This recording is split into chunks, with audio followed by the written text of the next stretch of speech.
nama saya Hadijah dari mahasiswa Universitas Selambaru. Izin mewawancarai Bapak mengenai kurikulum Merdeka. Baiklah, saya mulai Pak untuk bertanya kepada Bapak. Apakah Bapak memahami tentang kurikulum Merdeka? Iya, kami sedikit memahami tentang kurikulum Merdeka. Bagaimana pendapat Bapak tentang kurikulum Merdeka?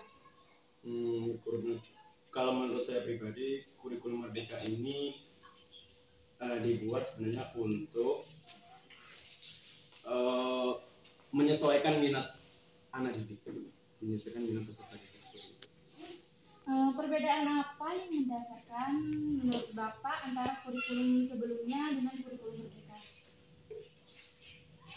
Cara mengajar bedanya. Cara mengajar kita berbeda. Jadi kalau dulu itu kita lebih ke fokus ke penilaian akhir KKM. Kalau ini lebih ke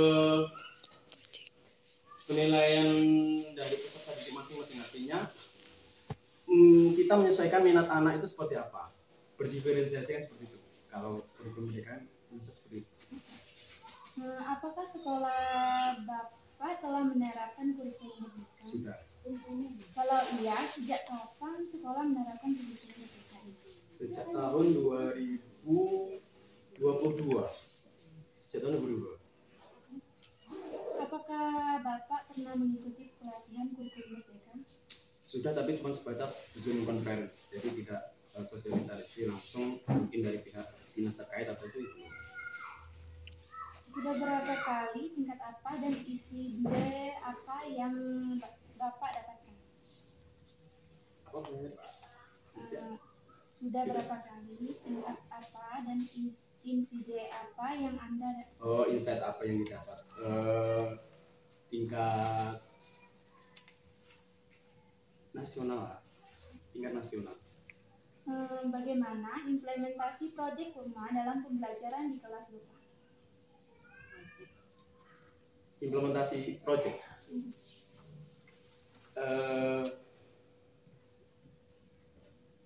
Apa ini? Ini jawaban yang implementasinya berjalan dengan baik sih sebenarnya implementasinya. Seperti itu tadi. Proyek apa saja yang pernah dilakukan? Ya tentang wirausaha itu ya, wirausaha proyeknya. Terkait dengan profil pelajar Pancasila, profil yang mana yang intens diimplementasikan dalam pembelajaran? Profil kecuali sama dekat kebinekaan. Apakah harapan sekolah dengan melaksanakan kurikulum? Harapannya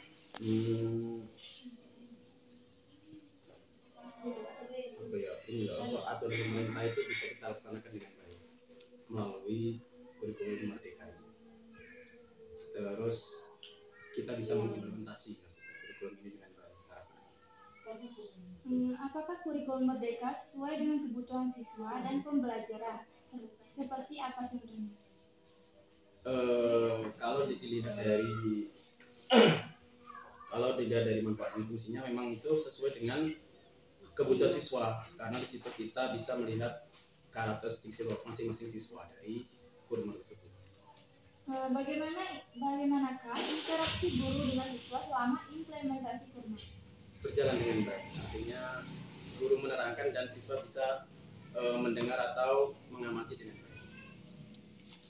Apakah sebelum mengajar Anda mengkaji CV, ATP atau mengembangkan tujuan pembelajaran? Iya, karena itu kan harus wajib ATP, alur tujuan belajar itu kan sama capaian belajar.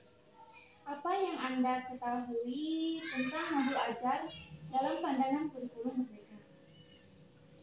Modul ajar mungkin di sini yang berbeda dari RPP itu dari asesmen.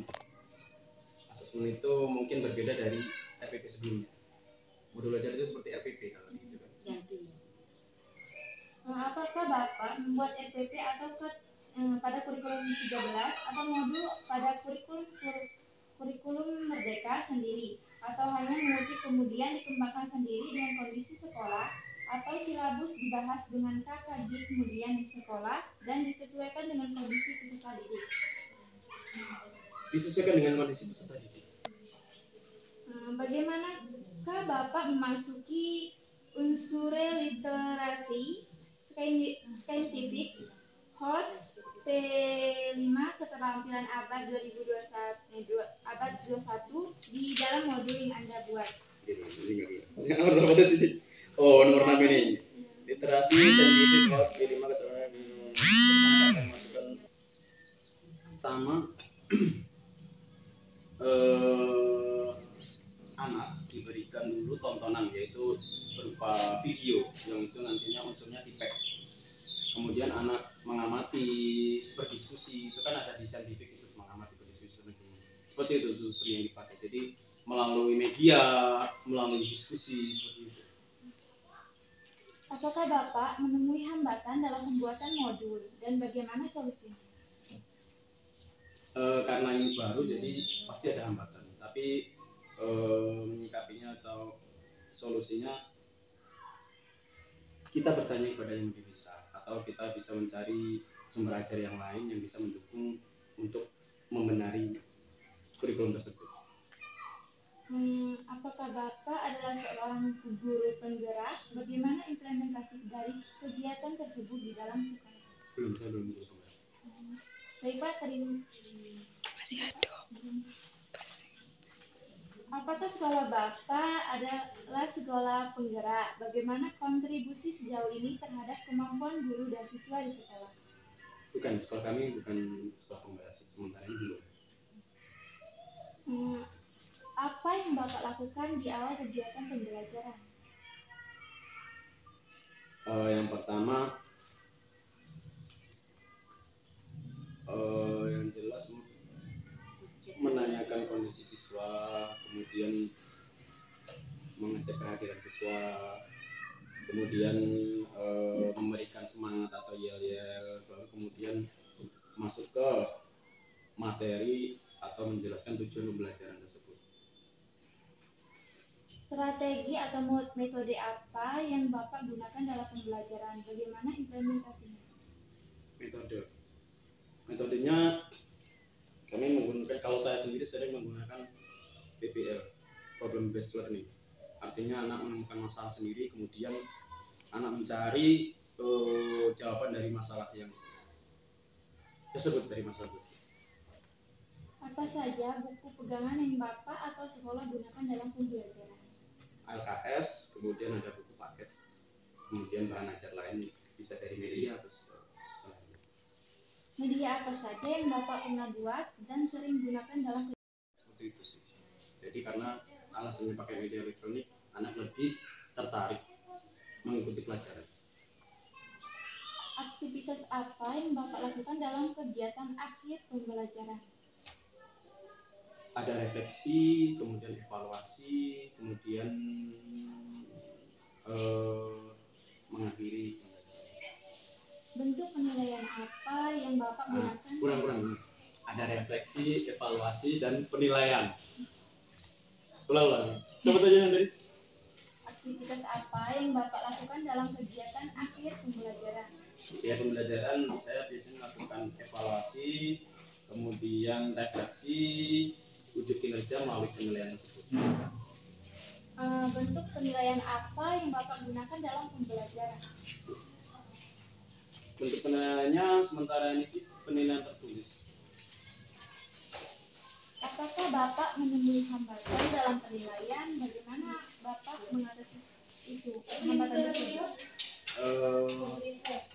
Iya, ya wajar kita sering mengalami hambatan. Cuman untuk menyelesaikan itu kita lebih bertanya kepada guru senior atau bertanya kepada yang lebih tahu untuk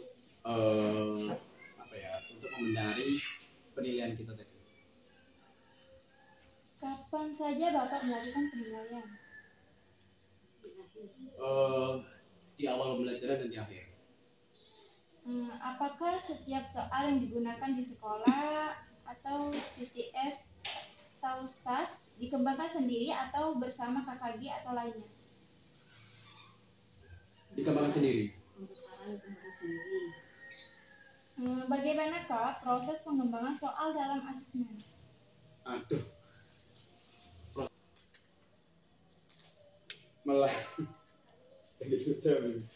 Melalui diskusi lah. Untuk pengembangan artinya melalui diskusi ini kita bertanya dulu pada yang lebih tahu, berdiskusi kepada yang lebih tahu seperti itu. Masuk nggak sih? Pengembangan terus. Baik Pak, terima kasih atas waktunya. Saya ucapkan terima kasih. Assalamualaikum warahmatullahi wabarakatuh.